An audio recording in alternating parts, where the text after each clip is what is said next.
আসসালামু আলাইকুম বন্ধুরা, সবাইকে সুফিয়ান টেক হাবের পক্ষ থেকে আন্তরিক শুভেচ্ছা অভিনন্দন। আশা করছি আপনারা সবাই ভালোই আছেন।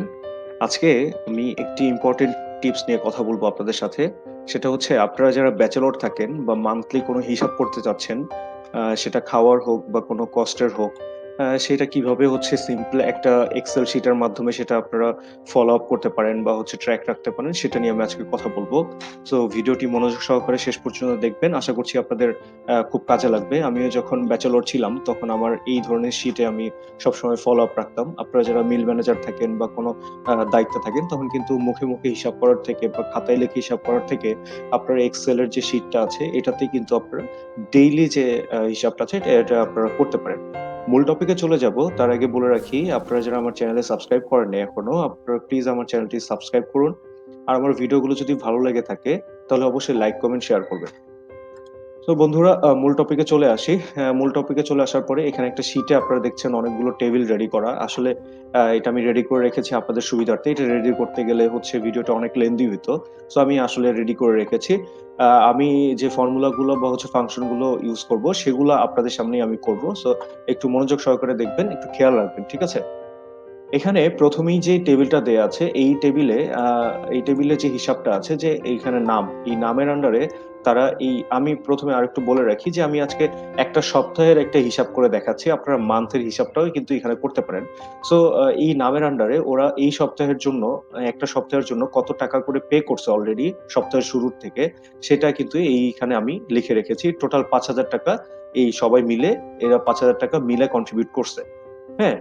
লাস্ট উইক ডিউ বা এভেইলেবল মানে হচ্ছে লাস্ট উইকে কাদের কত টাকা ডিউ ছিল বা কত টাকা এভেইলেবল ছিল, তারা মিল থেকে পাবে না মিলে দিতে হবে, সেটার একটা হিসাব আমি এখানে রেখেছি। এখানে মাইনাস দেয়া আছে মানে হচ্ছে সে এই ৳৩০ তার ডিউ আছে। ঠিক আছে? লাস্ট উইকে। আর এখানে ৭৭ মানে হচ্ছে তার ৳৭৭ হচ্ছে ডিউ ছিল গত উইকে। ঠিক আছে? আর এই যে ৫০ প্লাস যেগুলা, এগুলো হচ্ছে সে এই মিল থেকে সে ৳৫০ পাবে এবং ৳৫৫ পাবে। মানে এইভাবে করে প্লাস মাইনাস দেয়া আছে। তো আর এখানে দেখেন এই যে এই টেবিলটায় সে এই সপ্তাহে কতগুলো মিল খেয়েছে, হ্যাঁ? মিল নিয়েছে, সেই জিনিসটা হচ্ছে আমি এখানে লিখে রেখেছি। মানে ১ তারিখে ১ ডিসেম্বরে সে ১ টা মিল খাইছে, ২ ডিসেম্বরে ২ টা। এভাবে করে হচ্ছে প্রত্যেক জনার কিন্তু এখানে দেয়া আছে যে সে ৭ দিনে সে কতগুলো মিল খেয়েছে। ঠিক আছে? এখানে যে টেবিলটা দেয়া আছে এখানে আমি total cost of purchasing food in this week, মানে এই উইকে কতগুলো খাবার, কয় টাকার খাবার বা কতগুলো শাকসবজি বা যেকোনো কিছু আমরা কিনেছি সেটার একটা হিসাব আমি এখানে লিখবো। আর এখানে পার মিল কস্ট মানে হচ্ছে প্রত্যেক জনার, মানে প্রত্যেকটা মিল, একেকটা মিল হচ্ছে কত টাকা করে কস্ট পড়েছে সেটা আমি এখানে কাউন্ট করব। ঠিক আছে? আর এই উইকের শেষে এই যে দিস উইক, মানে ডিউ এবং এভেইলেবল, মানে এই উইকের শেষে কার কত টাকা হচ্ছে বেঁচে থাকলো, কার কত টাকা হচ্ছে ডিউ থাকলো, সেই হিসাবটা আমি এখানে বের করব। ঠিক আছে? সো এখন দেখি যে সে এই উইকের জন্য যে টাকাটা দিয়েছে, অলরেডি জমা দিয়েছে, সেটা আগের উইকে যে টাকাটা ডিউ ছিল সেটার সাথে কতটুকু এখন এভেইলেবল আছে এই উইকটা শুরু হওয়ার আগে। সো এখানে আমরা নরমালি যেটা করব, সাম ফর্মুলাটা ইউজ করব। আপনারা চাইলে এখানে লিখেও দিতে পারেন অথবা অটো সাম এই যে অপশনটা আছে এটাও কিন্তু ক্লিক করতে পারেন। সো আমি এখানে লিখেই দেখাচ্ছি আপনাদের সুবিধার্থে। এখানে আমি ইকুয়াল দিলাম, সাম লিখলাম, লিখার পরে ব্র্যাকেট স্টার্ট করে আমি এই যে এই উইকের টাকাটা আর হচ্ছে লাস্ট উইকের যে ডিউ বা এভেইলেবল যেটা ছিল এটা পুরোটা সিলেক্ট করলাম, করে ব্র্যাকেটটা ক্লোজ করে এন্টার চাপ দিলাম। তার এখন এই উইকে সে ৳৫০০ কিন্তু দিয়েছিল এই উইকের জন্য, বাট আগের উইকে ৳৩০ ডিউ ছিল জন্য এখন ৪৭০ দেখাচ্ছে।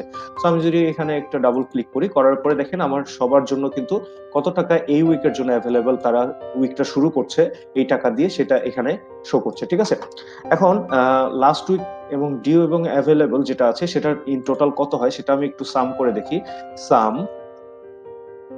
আমি এই রেঞ্জটা সিলেক্ট করব। ঠিক আছে? সিলেক্ট করার পরে এন্টার চাপ দিব। চাপ দেওয়ার পরে দেখলাম যে ৳৩৬ লাস্ট উইকের ডিউ বা এভেইলেবল, মানে হচ্ছে এভেইলেবল ছিল ৳৩৬, প্লাস মাইনাস করার পরে ৳৩৬ এভেইলেবল ছিল। আমি এটাকে যদি একটু ড্রাগ রাইট করি সেটা কি হবে? ৳৫,০৩৬। দেখেন এই উইকে সবাই কিন্তু ৳৫,০০০ দিয়ে শুরু করেছিল। বাট তাদের লাস্ট উইকের একটা হিসাব ছিল, সেটার জন্য প্লাস মাইনাসের জন্য এখন ৳৫,০৩৬ এই উইক শুরু করার জন্য টোটাল অ্যামাউন্টটা বেঁচে আছে। ঠিক আছে? এখন আমি যেটা করব, এখন দেখি এই উইকে সবাই ইন টোটাল কতগুলা পার হেড কতগুলা হচ্ছে মিল খেয়েছে এবং টোটাল মিলের অ্যামাউন্টটা কত সেটা আমি বের করবো। সেটা কিভাবে করবো সেটাও সেম ভাবে সাম ফর্মুলাটা ইউজ করবো। SUM সাম ব্র্যাকেট স্টার্ট করে আমি এই যে টোটাল এই উইকের যে লিস্টটা আছে সেটা আমি রেঞ্জটা সিলেক্ট করে ব্র্যাকেটটা ক্লোজ করে এন্টার দিলাম যে সুফিয়ান এই উইকে 9টা মিল খেয়েছে। ঠিক আছে, এখন আমি যদি ডাবল ট্যাপ করি দেখেন এখানে কিন্তু একটা ইয়া চলে আসছে, মানে টোটালটা চলে আসছে, কে কতটা এই উইকে মিল খেয়েছে সেটা কিন্তু একটা হিসাব চলে আসছে। ঠিক আছে, এখন যেটা হবে, এখন আমি করব টোটাল মিল কতগুলো হয়েছে, হ্যাঁ টোটাল মিল কতগুলো হয়েছে এবং প্রত্যেক দিন কতগুলো করে মিল হয়েছে সেটা আমি কিভাবে বের করব। সেটা সাপোজ এখানে দিলাম, এই দেখেন সামটা দিলাম, SUM সাম ব্র্যাকেট স্টার্ট করলাম করে এই রেঞ্জটা সিলেক্ট করলাম। ঠিক আছে, করার পরে আপনারা ব্র্যাকেটটা ক্লোজ করে এন্টার চাপ দিবেন। পহেলা ডিসেম্বরে 15টি মিল সবাই মিলে খেয়েছিল। আমি যদি এটাকে এইভাবে নিয়ে যাই, নিয়ে যাওয়ার পরে দেখেন প্রত্যেক দিনের একটা হিসাব কিন্তু টোটাল মিল আমার চলে আসছে। আমি যদি টোটালটা চাই যে হচ্ছে কতগুলো মিল আমার হ্যাঁ খাওয়া হয়েছে, ঠিক আছে এই পুরো উইকে, ঠিক আছে, এখানে আমি সাম ফর্মুলাটা ইউজ করব। ঠিক আছে, এই যে আমি পুরো রেঞ্জটা সিলেক্ট করলাম করে এন্টার চাপ দিলাম, সরি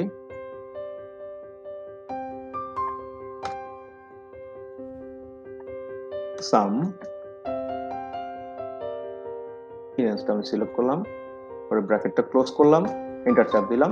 টোটাল আমার মিল হয়েছিল এই সপ্তাহের শেষে আমাদের 101টা মিল আমাদের খাওয়া হয়েছে। ঠিক আছে, এখন আসি হচ্ছে আমাদের বাজার খরচ কত হয়েছে। ঠিক আছে, বাজার খরচ সাপোজ আমি ধরলাম যে এই সপ্তাহ জুড়ে আমরা বাজার করেছি সাপোজ 3749 টাকা। ঠিক আছে, এই 3749 টাকার বাজার এই পুরো সপ্তাহে করা হয়েছে। ঠিক আছে, এখন পার মিল কস্ট আমরা কিভাবে বের করব।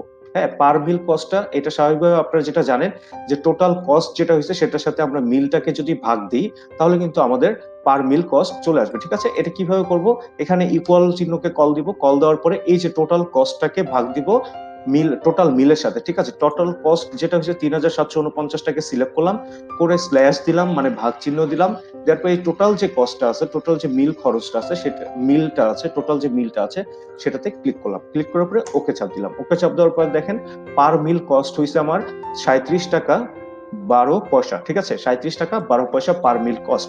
এখন আমি চাচ্ছি যে এখানে প্রত্যেকটা এই যে পার মিলের আরেকটা ঘর আছে, আমি সবার জন্যই তো সেম হবে অবশ্যই, যে প্রত্যেক জনের কিন্তু প্রত্যেকটা মিলের জন্য 37 টাকা 12 পয়সা দিতে হবে। ঠিক আছে, সো আমি এখানে জাস্ট এখানে ইকুয়াল চিহ্ন দিলাম, চিহ্ন দেওয়ার পরে আমি এই যে পার মিল কস্টের যে ঘরটা আছে এইখানে ক্লিক করলাম, ক্লিক করার পরে আমি এই সেলটাকে লক করে দিব। লক করে দিব কেন, আমি যখন নিচে যাব তখন কিন্তু এটাও নিচে যেতে থাকবে। সো আমি চাচ্ছি না যে এটা নিচে যাক, এখানে যেটা আছে এটাই থাকবে। সো আমি সিম্পলি যেটা করব, এখানে আমরা কিবোর্ডের F4 বাটনটা ক্লিক করার পরে দেখেন এই ডলার চিহ্ন চলে আসছে। ঠিক আছে, এই ডলার চিহ্ন দেওয়ার পরে আমি এন্টার চাপ দিব। দেখেন 37 টাকা, আমি যদি এটাকে একটু ইয়া করে দিই, হ্যাঁ 37 টাকা 12 পয়সা করে পার হেড, মানে পার মিল খরচ। ঠিক আছে, এখন আমি যদি এটাকে এই পর্যন্ত নিয়ে আসি, নিয়ে আসার পর দেখেন প্রত্যেক জনের পার মিল কস্ট কিন্তু 37 টাকা 12 পয়সা।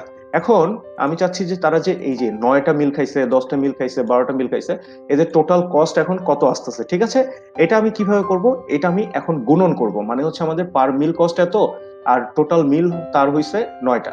সো এটা এখন আমরা সিম্পলি এটা গুণন করব। সেটা কিভাবে করব, এটাকে সিলেক্ট করলাম করে স্টার চিহ্ন যেটাকে গুণের জন্য আমরা ইউজ করি সেটা দিব, দেওয়ার পরে আবার এই যে 9টা মিল এটাকে দেওয়ার পরে আমি এন্টার চাপ দিব। দেওয়ার পরে দেখেন তার টোটাল এই উইকের কস্ট আসছে কিন্তু 334 টাকা। ঠিক আছে, এখন দেখেন এই যে তার টোটাল কস্ট আসছে এত টাকা। আমি যদি এটাকে সাম করি, আমি অটো সামে ক্লিক করলাম, ক্লিক করার পরে দেখেন এই মানে টোটাল এই উইকে এই যে এরা আছে, এরা টোটাল এই যে এই কস্টটা, আমার যে কস্টটা, এই কস্টটা হয়েছে এই এই বাজারগুলো তারা খেয়েছে। ঠিক আছে, এখন আমি চাচ্ছি যে সপ্তাহ শেষে কার কত টাকা বেঁচে থাকলো বা কার কত টাকা মানে মিলে থাকলো বা হচ্ছে মিলে দিতে হবে সেই মানে পরের উইকে গিয়ে, সেটা আমি এখানে বের করবো। এই যে আমাদের লাস্ট উইকের যেটা হিসাবটা ছিল, আমি চাচ্ছি এই উইকের জন্য এটা বের করতে। সেটা কিভাবে বের করব একটু মনোযোগ সহকারে খেয়াল করবেন। সেটা হচ্ছে আমি এখানে ইকুয়াল সাইনকে কল করব, কল করে আমার যে অ্যাভেলেবল টাকা, মানে হচ্ছে আমি যে টাকাটা সপ্তাহের শুরুতে দিয়েছিলাম সেটাতে ক্লিক করব। ক্লিক করার পরে আমি মাইনাস চিহ্নটা দিব, মাইনাস চিহ্ন দেওয়ার পরে এখন এই সপ্তাহ শেষে, এটা কিন্তু সপ্তাহ শুরুতে আমি এই টাকাটা জমা দিয়েছিলাম, হ্যাঁ ছিল আমার এই সপ্তাহের শুরুতে এই টাকাটা অ্যাভেলেবেল ছিল। এখন সপ্তাহ শেষে এই টাকাটা কিন্তু আমার খরচ হয়ে গেছে। মানে আমার মিল আমি ৯ টা খেয়েছিলাম ৳৩৭.১২ করে পার মিলে ছিল। টোটাল আমার এত টাকা খরচ হয়েছে। আমি সারা সপ্তাহ জুড়ে ৳৩34 র খাবার খেয়েছিলাম। সো এখন আমি এটাকে ক্লিক করলাম। ক্লিক করে এন্টার চাপ দিলাম। এন্টার চাপ দেওয়ার পরে দেখেন এখানে ৳১৩৬ এখানে কিন্তু মাইনাস আসে নাই, মানে হচ্ছে প্লাস। আমার ৳১৩৬ বেঁচে আছে। আমি চাইলে সেটা পরবর্তী যে উইকটা আসবে সেটাতে আমি জমা দিতে পারবো। সো অলরেডি আমার জমা হয়ে গেছে। আমি যদি এটা ড্রাগ ডাউন করে দিই, দেখেন এখানে কারো আসছে হচ্ছে ৳২৫২, কারো আসছে কিন্তু -৳৪৩। মানে হচ্ছে এই যে সজল, ওনাকে কিন্তু -43 দিতে হবে। কেন দিতে হবে? তার দেখেন জমা ছিল সপ্তাহের শুরুতে ৳২৫৪, সে সপ্তাহ শেষে কিন্তু ৳২৯৭ র খাবার খেয়ে ফেলেছে। অলরেডি ৳৪৩ তার ডিউ হয়ে গেছে। সো এইভাবে কিন্তু আপনারা চাইলে একটা উইকের বা একটা মান্থের বা একটা ইয়ারের আপনি হিসাব করতে পারেন। ঠিক আছে? আ মনে হচ্ছে আপনাদের কাছে সিম্পলই লেগেছে। সো আশা করছি আপনারা এটা আপনাদের ব্যক্তিগত লাইফে আপনারা কাজে লাগাতে পারবেন। আর ভিডিওটি অবশ্যই আপনাদের ভালো লেগে থাকবে। যদি ভালো লেগে থাকে অবশ্যই ভিডিওতে লাইক দিবেন, কমেন্ট করবেন, শেয়ার করবেন। আর নিত্য নতুন বা শিক্ষণীয় বা হচ্ছে এক্সেল, পাওয়ার পয়েন্ট যেকোনো কিছু এডুকেশনাল যেসব আ ব্যাপার থেকে থাকে এগুলো জানার জন্য আমার চ্যানেলটি যদি সাবস্ক্রাইব না করে থাকেন, প্লিজ আমার চ্যানেলটি সাবস্ক্রাইব করুন। নতুন, নতুন ভিডিওর আপডেটটি আপনার কাছে চলে যাবে ইনশাআল্লাহ। সো আজকের মতো এই পর্যন্তই। সবাই ভালো থাকবেন, সুস্থ থাকবেন এই প্রত্যাশায়। আসসালামু আলাইকুম।